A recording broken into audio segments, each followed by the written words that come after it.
నమస్తే. ప్రస్తుతం మనతో పాటు ప్రముఖ ఆధ్యాత్మికవేత్త, వేదిక్ ఆస్ట్రాలజర్ గోనుగొంట్ల సురేష్ బాబు గారు ఉన్నారు. గురుగారితో మాట్లాడేద్దాం. నమస్కారం గురుగారు. మణికంఠ గారు నమస్కారం అండి. గురుగారు, మే నెలలో తులారాశి వారి పరిస్థితి ఎలా ఉండబోతుంది? ఓవరాల్గా 5 గ్రహ మార్పులు మనకు జరగబోతున్నాయి. మరి వీళ్ళకి ఎలా ఉండబోతుంది? ఈ నెల అంతా పాజిటివ్ అంటారా, నెగిటివ్ అంటారా? ఓవరాల్గా ఎలా ఉండబోతుంది? సో తులారాశి వాళ్ళు కొంచెం జాగ్రత్తగా ఉండాల్సిన మంత్ అని మనం చెప్పుకోవాలి. యాక్చువల్గా తులారాశి వాళ్ళకి ఉగాది రాశి ఫలాలు చెప్పుకున్నప్పుడు ఈ ఇయర్ చాలా బాగుందని మనం చెప్పుకున్నామండి. అయితే గురుడు ఇంకా మారకపోవడంతో వేరే ఒక గ్రహాల వల్ల మే మంత్ వీళ్ళకి అంత అనుకూలంగా ఉండదు. కొంచెం జాగ్రత్తగా ఉండాలి. అయితే మే 14th 15th నుంచి అక్కడి నుంచి ఇంకా బాగుంటుంది. స్లోగా డే బై డే జూన్ మంత్కి ఇంకా బాగా ఇంప్రూవ్మెంట్ ఉంది. అక్కడ నుంచి వీళ్ళకి పికప్ అవుతుందంటే అంతా బాగుంటుంది. వాళ్ళకి ఏ ప్రకారంగా చూసుకున్నా అన్ని విషయాల్లో బాగుండే ఒక రాశి ఏదైనా ఉందంటే తులారాశి మనం చెప్పుకోవాలి. శని కానివ్వండి, తర్వాత గురువు కానివ్వండి, మిగతా ప్లానెట్స్ అన్ని బాగుండి ఓవరాల్గా ఇయర్ బాగుంటుంది.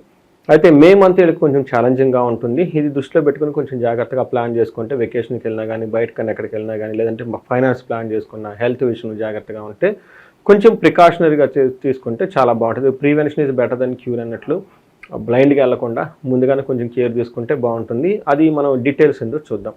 అందులో ఈ మంత్ మనకి అక్షయ తృతీయ నుంచి స్టార్ట్ అవుతుంది. మనకి మధ్యలో వచ్చేటప్పటికి గురు పూర్ణిమ మనకి ఏమంటారంటే మనకి వైశాఖ మాసం పూర్ణిమ, బుద్ధ పూర్ణిమ అంటారు. సో దానికి ఆ టైంలో గ్రహాలు కూడా చేంజ్ అవుతూ ఉండటంతో వాటి యొక్క చేంజ్ ఎలా వీళ్ళ మీద ఇంపాక్ట్ ఉంటుందో మనం చూద్దాం. మనకి తులారాశి తీసుకుందాం అనుకోండి. ఇందులో చిత్త 3-4 పాదాలు, స్వాతి 1-2-3-4 పాదాలు, విశాఖ 1-2-3 పాదాలు అంతా మనకి తులారాశిలో ఉంటాయి. పేరు బలం ప్రకారంగా మనం చూసుకుంటే వీళ్ళకి రా, రీ, రు, రే, రో, తా, తీ, తూ, తే అన్న అక్షరాలంతా కూడా మనకి ఈ తులారాశిలో ఉంటాయి అన్నమాట. సో మనకి గ్రహస్థితిని బట్టి మనం చూసుకుంటే వీళ్ళకి సూర్యుడు వృషభ రాశిలో, బుధుడు సంచారం మేషరాశిలో, శుక్రుడు మీనరాశిలో, కుజుడు వచ్చేటప్పటికి కర్కాటక రాశిలో ఉన్నారు. వీళ్ళకి వచ్చేటప్పటికి రాహుకేతువులు, గురువు కూడాను వీళ్ళకి 14వ తారీఖు 18వ తారీఖు మారుతూ ఉన్నారు. అంటే టోటల్గా మీరు చెప్పిన విధంగా 5 గ్రహాలు మారటం ఉండటంతో ఎలా ఉందో చూద్దాం.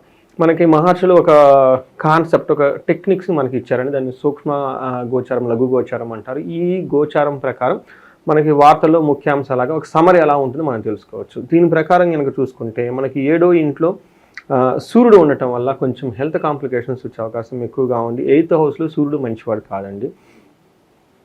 తర్వాత 10వ ఇంట్లో కుజుడు ఉండటం వల్ల దుఃఖం కలిగే సంఘటనలు జరుగుతూ ఉంటాయి. తర్వాత శుక్రుడు 6వ ఇంట్లో ఉండటం వల్ల విపత్తి, అంటే ఏమని చెప్తారంటే అనుకోని ఆటంకాలు జరిగే అవకాశం ఎక్కువగా ఉంటుంది. బుధుడు 7వ ఇంట్లో ఉండటం వల్ల కూడా ఇది స్వతహాగా మంచిది కాదు అని మనం చెప్తాము. అవరోధాలు కలిగించే సిచ్యువేషన్. అంటే ఏ ప్రకారంగా చూసుకున్నా కానీ మే 14th వరకు గురువు కూడా అష్టమంలో ఉండటం వల్ల అది అంత మంచిది కాదు. ఆ తర్వాత మారుతూ ఉన్నాడు అనుకోండి. బట్ ఓవరాల్గా చూసుకుంటే మేజర్ గ్రహాలు, మంత్లీ ఎఫెక్ట్ అయ్యే గ్రహాలు అంతా ఏది పాజిటివ్గా లేదని మనం చెప్పుకోవాలన్నమాట. మనం డీటెయిల్స్ కనుక చూసుకుంటే సూర్యుడు 8th హౌస్లో ఉండటం వల్ల అంత మంచిది కాదు అని చెప్తారు. ఏ విధంగా మంచిది కాదంటే దుర్దోష శత్రు సంవాదో గమనాగమన వెద దుఃఖ వార్త శృతం చైవ అష్టమస్థో యథా రవి. 8వ ఇంట్లో కనుక రవి ఉంటే మనకేమని చెప్తారంటే దుఃఖ వార్త శృతం అంటే ఏదైనా ఒక బ్యాడ్ న్యూస్ విని మనకు దుఃఖం కలిగించే ఒక న్యూస్ వినే అవకాశం ఎక్కువగా ఉంటుంది. దుర్దోష అంటే చెడు ఉద్దేశం మనమే కలిగి ఉంటాం. అంతేకాకుండా శత్రు సంవాదం, మనమంతా మనం పోయి శత్రులతో మనం గొడవ పెట్టుకుంటూ ఉంటాం అనమాట. అంతేకాకుండా గమన వ్యధ, వ్యయం అంటే వ్యధ అంటే మనకు మనకి ప్రయాణాలు చేస్తుంటే అందులో ఇబ్బంది పడే అవకాశం కూడా ఎక్కువగా ఉంటుంది. ఈ విధంగా మనం చూసుకుంటే శని, సూర్యుడు 8th హౌస్లో ఉండటం వల్ల అంత యోగ్యతనివ్వడు. పర్టికులర్గా ట్రావెల్ చేసేటప్పుడు ఒక బ్యాడ్ న్యూస్ ఉండటము, మనమే వేరే శత్రువులతో గొడవ పెట్టుకోవటము, ఊరికి ఏదో రాగిచ్చేస్తూ ఉంటాం అనమాట. మనకి ట్రైన్లో అక్కడక్కడ కొన్నిసార్లు చూస్తూ ఉంటాం, చిన్న చిన్న విషయాలు కుట్టుకుంటూ ఉంటారు సీటు దగ్గర. సో అలానే 2nd హౌస్లో ఉండటంతో, దృష్టి ఉండటంతో మనీ పరంగా లాస్ అయ్యే అవకాశము, కుటుంబంతో గొడవ అయ్యే అవకాశము, భయం పడే సిచ్యువేషన్స్ వచ్చే అవకాశం ఎక్కువగా ఉంటుంది. ధనస్థానానికి సూర్యుడు క్రూరంగా ఉండి వాళ్ళకి ఇబ్బంది పెట్టడంతో, అంటే మనకి ఏ ప్రకారంగా చూసుకున్నా సూర్యుడు వీళ్ళకి అంత యోగ్యతను ఇవ్వట్లేదు. మే 14వ తారీఖున పర్టికులర్ బుద్ధ పూర్ణిమ తర్వాత ఒక 10 days వీళ్ళు జాగ్రత్తగా ఉండటం ఎంతైనా అవసరం అనమాట. మార్చి వీళ్ళకి 10th house, 1st house, 5th హౌస్లో దృష్టి ఉండటంతో ప్రొఫెషనల్ మ్యాటర్స్లో వీళ్ళకి కొంచెం టఫ్గా ఉంటుంది. ఏ విధంగా అంటే నిత్య క్లేశం, సదా వ్యాధి, సదా భోజన దుర్బలం, సదా సంచార ఉద్యోగం. అంటే ఉద్యోగంలో ఏమంటారు, ఉరుకులు పరుగులుగా ఉంటుంది వీళ్ళ వ్యవహారం, స్థిమితంగా ఉండదు.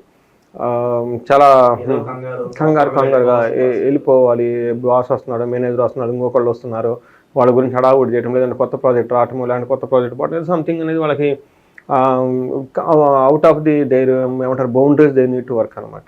సో ఇది వాళ్ళకి సదా సంచార ఉద్యోగం అని చెప్తారు. టయానికి భోజనం చేయబట్టం, నిత్యం క్లేశం, ఏదో ఒక దాంతోపాటు హెల్త్ కాంప్లికేషన్స్ ఉండే అవకాశం ఎక్కువగా ఉంటుంది. ఈ మార్చి 10వ ఇంట్లో మంచిది కాదు.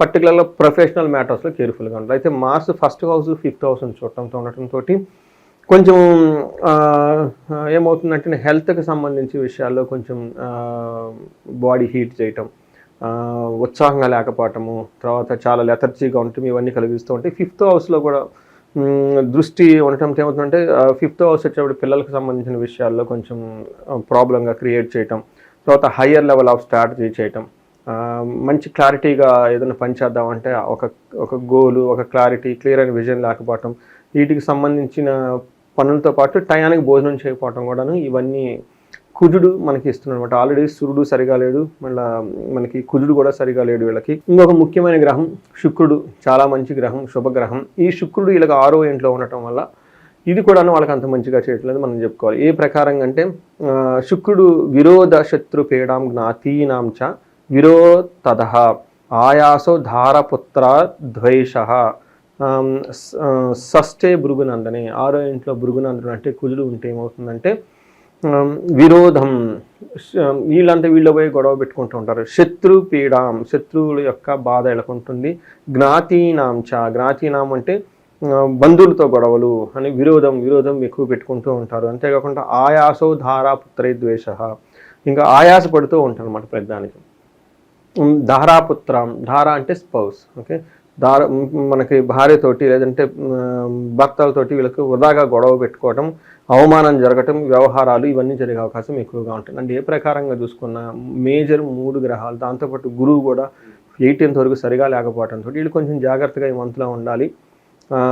నాకు 1-2 కాల్స్ కూడా వచ్చేసాయి, ఏమంటే టైం ప్రస్తుతానికి మాకు బాగలేదండి, మీది ఉగాది రాశి ఫలాల్లో మాకు బ్లూ మూన్ చూపించేస్తున్నారు, స్వర్గాన్ని చూపించేస్తున్నారు, ఇక్కడ ఇబ్బంది పడిపోతున్నాం. ఏంటంటే ఇప్పుడు అంత ఇబ్బంది పడుతున్నాం అనేది అంత నిజమో, ఒక 1 month తర్వాత అంత బాగుంటారు, ఇబ్బంది అయిపోతున్నది అంతే నిజం.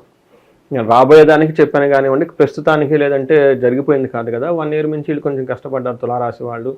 పర్టికులర్గా జాబ్ రిలేటెడ్, వాళ్ళ బాస్ రిలేటెడ్, వాళ్ళకున్న జ్ఞానము తెలివితేటలకు తగిన జాబు లేక, ఏదో అండర్ పెర్ఫార్మింగ్, ఏదో ఒక జాబ్ చేయాలి కాబట్టి చేస్తూ ఒక డిస్సాటిస్ఫాక్షన్తో చాలామంది ఉన్నారు తులారాశి వాళ్ళు. సో ఈ ప్రకారంగా మనం చూసుకుంటే ఈ నాకు వచ్చిన కాల్స్ ప్రకారం కానీ ఇవి ఈ టైప్ కంప్లైంట్స్ ఎక్కువ. నేను నా ఈ ప్రీతి పాతవి చూసినా కానీ నేను ఇదే ఎగ్జాంపుల్ చెప్పున్నాను చాలామందికి. తులారాశి వాళ్ళు పర్టికులర్గా ఈ డిసప్పాయింట్ అవ్వకుండా ఇంకొకసారి మన ఉగాది రాశి ఫలాలు చూస్తే అందులో కూడా చాలా డీటెయిల్గా ఎక్స్ప్లెనేషన్ నేను వాళ్ళకి ఇచ్చానున్నానండి. ఈ రాశిలో ఏ నక్షత్రాలు ఉంటాయి, మరి వీళ్ళకి ఎలా ఉంటాయి? ఇందులో 3 నక్షత్రాలు మనకు ఉంటాయండి. వచ్చేటప్పుడు చిత్తా, స్వాతి, విశాఖ. సో చిత్తా, స్వాతి, విశాఖ. చిత్తా నక్షత్రం వాళ్ళకి 2 విషయాల్లో చాలా పాజిటివ్, 2 విషయాల్లో చాలా ఛాలెంజింగ్గా ఉంది. ఎక్కడ పాజిటివ్గా ఉందంటే మనకి వీళ్ళకి రాజ్యలాభము, క్షేమము, ప్రమోషన్స్ వచ్చే అవకాశం ఎక్కువగా ఉంది. ఎందుకు ప్రమోషన్స్ వచ్చే అవకాశం ఎక్కువ ఉందంటే బుధుని వల్ల, ప్లస్ గురువు కూడా ఉన్న పొజిషన్ నుంచి మారుతూ ఉన్నాడండి. మనకి 18 తర్వాత 14 తర్వాత మారటం తర్వాత మనకి పౌర్ణమి తర్వాత, బుద్ధ పౌర్ణమి తర్వాత చాలా పాజిటివ్ చేంజెస్ రాబట్టి ఎక్కువగా ప్రమోషన్స్ వచ్చే అవకాశం ఎక్కువగా ఉంది. ఛాలెంజెస్, రోగము, దరిద్రము చూపిస్తుంది. ఫైనాన్షియల్ క్రైసిస్తో ఇబ్బంది పడుతూ ఉంటారు. హెల్త్ కాంప్లికేషన్స్ గురించి అవకాశం ఎక్కువగా ఉంది. స్వాతి నక్షత్రం వాళ్ళకి రాజ్యలాభం ఉంది, క్షేమంగా ఉంటారు. ఛాలెంజెస్ భయము, దరిద్రము, రోగము ఎక్కువగా ఉన్నాయి వాళ్ళకి. కొంచెం జాగ్రత్తగా నెగిటివ్ సైడ్ ఎక్కువగా ఉన్నాయి. స్వాతి నక్షత్రం వాళ్ళకి దరిద్రము, అతి భయము, బంధనము, భయము, రోగము కనిపిస్తూ ఉన్నాయండి. అంటే వీళ్ళకి ఎక్కువగా కొంచెం జాగ్రత్తగా ఉండాలి. బట్ రాజ్యలాభం వీళ్ళకి కూడా చూపిస్తుంది. సో ఈ ప్రకారంగా కనుక చూసుకుంటే మనకి ఓవరాల్గా చిత్తా నక్షత్రం వాళ్ళకి గాయాలు అయ్యే అవకాశము, తర్వాత స్వాతి నక్షత్రం వాళ్ళకి కూడా గాయాలయ్యే అవకాశం ఎక్కువగా ఉంది. కొంచెం ఈ మంత్ ఏ విధంగా చూసుకున్నా ఛాలెంజింగ్తో కూడుకొని ఉంటుంది కాబట్టి చాలా ధైర్యంగా అట్లీస్ట్ ఫస్ట్ ఒక 20 days వరకు కేర్ఫుల్గా ఉంటే ఆ తర్వాత మన ప్లానెట్స్లో మార్పు వచ్చేసి ఆ తర్వాత నుంచి బాగుంటుందండి. వీళ్ళకి గురుగారు విద్యార్థులకు ఎలా ఉంటుంది, మరి విదేశీ ప్రయత్నాలు ఎలా ఉండదు? మే తర్వాత అందరికి అనుకూలంగా ఉంటుంది. విదేశాలు అనుకున్న వాళ్ళకి, విద్యార్థులు కానివ్వండి, గురువు మారటంతో శుభకరంగా ఉంటుంది. ఓకే, ప్రజెంట్ వైవాహిక జీవితంలో ఏమైనా సమస్యలు వచ్చే అవకాశాలు అని కనిపిస్తుంది? వైవాహిక జీవితం మధ్య సమస్యలు రావడానికి అయితే కారణం ఏమీ లేదు. బట్ ఏదైనా కనుకుంటే ప్రొఫెషన్ రిలేటెడ్ మాత్రమే వీళ్ళకి ఎక్కువగా ప్రాబ్లమ్స్ క్రియేట్ అవుతుంది. ప్రస్తుతానికి టైం అంతా బాగాలేదు కాబట్టి కొంచెం వేచి చూడాలి. మరి ఈ గ్యాప్లో వీళ్ళు ఎలాంటి పరిహారాలు పాటించాలి గురువుగారు? పరిహారాలు వీళ్ళు ఒకటి రాజ్యలాభం చూపిస్తుంది, ఖచ్చితంగా ప్రమోషన్స్ రావాలని మనం కోరుకుందాం. వీళ్ళకి సంబంధించి విష్ణుమూర్తికి సంబంధించిన ఆలయాలు విజిట్ చేస్తే చాలా చాలా కలిసి వస్తుంది వీళ్ళకి. రెండోది ఇంకా హయ్యర్ లెవెల్ పొజిషన్స్ లీడర్షిప్, నాయకత్వానికి సంబంధించిన బాధ్యతలు, రాజరికానికి సంబంధించిన బాధ్యతలు, manager, senior manager, president, vice president, ఇట్లా పీపుల్ రిలేటెడ్ పొజిషన్లు కావాలని ఎప్పటి నుంచి కనుక వెయిట్ చేస్తున్న వాళ్ళు రాజశ్యామల హోమం కానీ యజ్ఞం కానీ చేసుకుంటే ఒక 3 days దీక్ష బట్టి ఖచ్చితంగా ఉన్నత పదవులు వస్తాయండి. తర్వాత రోగం గురించి ఎవరైనా కనుక బాధపడుతుంటే అమృత మృత్యుంజయ పాశుపత అభిషేకం కానీ హోమం కానీ చేయించుకుంటే బాగుంటుంది. వీటితో పాటు దరిద్రము, సూర్యుని వాళ్ళకి ప్రాబ్లం వచ్చేస్తుందండి. నేను ఈ మధ్యకాలంలో చాలా ఎక్కువగా చేసిన ఒక 2 days ప్రోగ్రాంలో కుబేరు పాశుపతం చాలామంది చేయించుకుంటున్నారు. మంచి పేరు కూడా వచ్చిందండి నాకు. చాలామంది ఎక్కడెక్కడి నుంచో వచ్చి చేయించుకుంటున్నారు. కొంతమంది వైజాగ్ నుంచి, కొంతమంది వాళ్ళు యుఎస్లో ఉండి కూడాను ఇక్కడికి రాలేక ఆన్లైన్లో చేయించుకోవటం, ఇంకొంతమంది మనకి హైదరాబాద్లో కూడా సిటీలో 2-3 చేయించుకోవటం. చాలా బ్యూటిఫుల్గా ఎంతో ఆలోచించి మేము ఈ ప్రోగ్రామ్ చేసాం. కుబేరు పాశుపతం నెక్స్ట్ డే వచ్చేటప్పటికి శ్రీ సూక్తంతో సంపుటీకరణ చేసి సంపుటీకరణతో మనకి 2 రకాల ధనం. ఒకటి నష్టద్రవ్య ప్రాప్తి, పోయిన ధనం మళ్ళీ తిరిగి రావడానికి, శీఘ్ర ధన ప్రాప్తి, ధనం కూడా శీఘ్రంగా రావడానికి. ఇలా మల్టిపుల్ వాటిని ఫ్యాక్టర్స్ని కన్సిడరేషన్ చేసి అది కూడా ఒక ప్రోగ్రామ్ చాలా బాగా డిజైన్ చేస్తాము. చక్కగా అందులో ఒక హోమం చేస్తాము. హోమంలో లక్ష్మీదేవికి ఇష్టమైన తామర పూలతో హోమంలో దినుసులుగా వేస్తాం అనమాట. అందులో నెయ్యితోటి, కుబేరు పాశుపతం వచ్చేటప్పటికి ఆవు నెయ్యితోటి, ఇలా మనకి శాస్త్రాలు ఏ విధమైన లక్ష్మీదేవికి అంటే కుబేరుడికి ఇష్టమైన ద్రవ్యాలు దినుసులు ఉన్నాయో వాటి వాడేసి, అట్లానే వాటికి సంబంధించిన మూలమంత్రం జపం చేసి చక్కగా చేస్తే చాలామందికి మంచి కామెంట్స్ పెడుతున్నారు. అప్పటిదాకా రాని ధనం స్టార్ట్ అయిందని. కొంతమంది అయితే అనుకోని విధంగా దేవుడికి సంబంధించిన వెండి హోల్ సెట్ అంతా కొనేసామని అన్ఎక్స్పెక్టెడ్గా చాలా మంచి రిజల్ట్స్, ఫీడ్బ్యాక్స్ వస్తున్నాయి. వాళ్ళ చేయించుకున్న వాళ్ళందరికీ చక్కగా ఇంకా ఏమంటారంటే అష్టైశ్వర్యాలు కలగాలని చెప్పేసి మనం కూడా కోరుకున్నాం. చాలా బాగుందని మంచి ఫీడ్బ్యాక్ ఇచ్చారు. నాకు ఫస్ట్ పర్సనల్గా కంటెంట్మెంట్ అంటే మనకు ఒకరికి సొల్యూషన్ చూపిస్తున్నాము. ఇవన్నీ మనకి వేదాల్లోనూ మంత్రాల్లోనూ స్తోత్రాలను ఇచ్చారండి. మనం శ్రీ సూక్తం చేస్తాం. శ్రీ సూక్తం వేద మంత్రం అండి. మంత్రాల యొక్క పర్పస్ మనకి వేదాలు ఎందుకు ఉన్నాయండి? మనిషిని కాపాడుకోవడానికే కదా. అవి సరైన పద్ధతిలో, సరైన వాళ్ళు, సరైన వ్యక్తులు కనుక చేస్తే ఖచ్చితంగా రిజల్ట్ వచ్చేస్తాయండి. సో అవి చేయగలసిన ఆలోచన అది మనం బయట పెట్టడం, చాలామంది కన్సల్ట్ అవ్వటం, చేయించుకోవటం మాకు సంతోషంగా ఉంది. ఇది కాకుండా రాజశ్యామలో కూడా చాలా బాగా చేస్తున్నాము. రీసెంట్గా కూడా ఒక ఎంక్వైరీ వచ్చింది.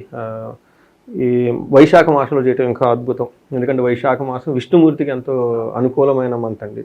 ఈ మంత్లో మన అక్షయ తృతీయ కూడా ఉందన్నమాట.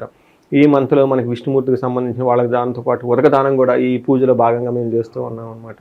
ఎవరైనా ఇంట్రెస్ట్ ఉండి సమస్య పెద్దదని బట్టి అంటే సమస్య తీవ్రతను బట్టి చేసుకోవాలండి. చేసుకుంటే చక్కగా ఉంటుంది. దీంతో పాటు ఏమండి మాకు చిన్న అప్పులు ఏమన్నా పెద్దది ఏం లేదనుకోండి, కనకదార స్తోత్రం శుభ్రంగా చదువుకోవచ్చు. మనకి శ్రీ సూక్తం కూడాను నేర్పిస్తున్నారు. ఆన్లైన్ చక్కగా మంచిగా నేర్పించే వీడియోలు చాలా ఉన్నాయండి. అది వేద మంత్రం కాబట్టి ఆ వేదిక్ స్టైల్లో మనం చాంట్ చేయాలి. ఆ ప్రొనౌన్సియేషన్ ఎలా చేయాలి అంతా నేర్పే వాళ్ళు ఉన్నారు. అవి నేర్చుకొని చక్కగా ఒక 40 days, 50 days, 100 days దీక్షలా పెట్టి చేస్తే ఖచ్చితంగా ధనం వచ్చి తీరుతుందండి. చాలా బాగా వివరించారు గురుగారు. హోప్ఫుల్లీ మీరు అన్నట్లుగానే తులారాశి వాళ్ళందరూ కూడా గుడ్ టైం స్టార్ట్ అవ్వాలి ఫర్దర్గా అని చెప్పి మనస్ఫూర్తిగా కోరుకుందాం. ధన్యవాదాలు గురు. ధన్యవాదాలు.